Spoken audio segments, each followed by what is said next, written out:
Міне шалбардың алдына замок салып үйренеміз. Оны осылай міне артық 5 сантиметр болады. Осы жерде алып, бұл екеуі мінекей.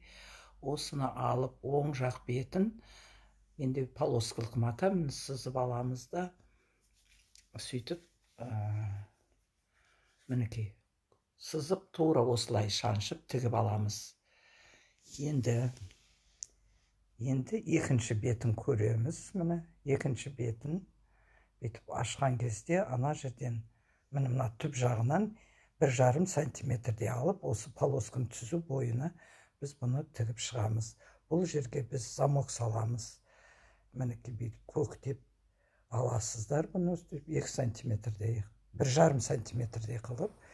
Енді бұл жерге мына замокты осылай тігеміз үстінен.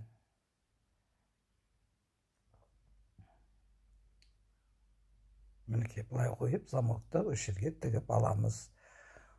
Тігіп алғаннан кейін барып, бұның үстіңгі жағын жауып, міне тігіп алдық. Қазір үстіңгі жағын жабамыз.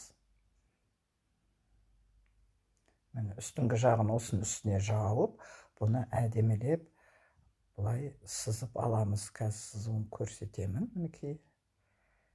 Міне осылай сызамыз. Мінекей осы көрсеткеннен тура сол көрсеткен жерден біз оны сызып, сызған жерімізден жоғары тігіп шығамыз. Міне осылай біздің замогымыз тура осылай салынады. Өйткені бір өзім түсіріп тұрғаннан кейін сәл тігістерін неғыламай атырмын. Мінекей үстіп айдандырып тігіп шығасыз. Өте әдемі шығады. Енді ремень тігуінде салып көрсетемін. Юбкадан. Юбка, шалбар барлығын ремені негізінде бір салынады. Мінекей осылай қазір тігіп шығамыз. Үстіп бірнеше рет қайталасаңыздар, үйреніп кетесіздер. Мен YouTube каналында да, Instagramда да бармын. Подписаться етіп, колокольчик басып, комментария жазыңыздар.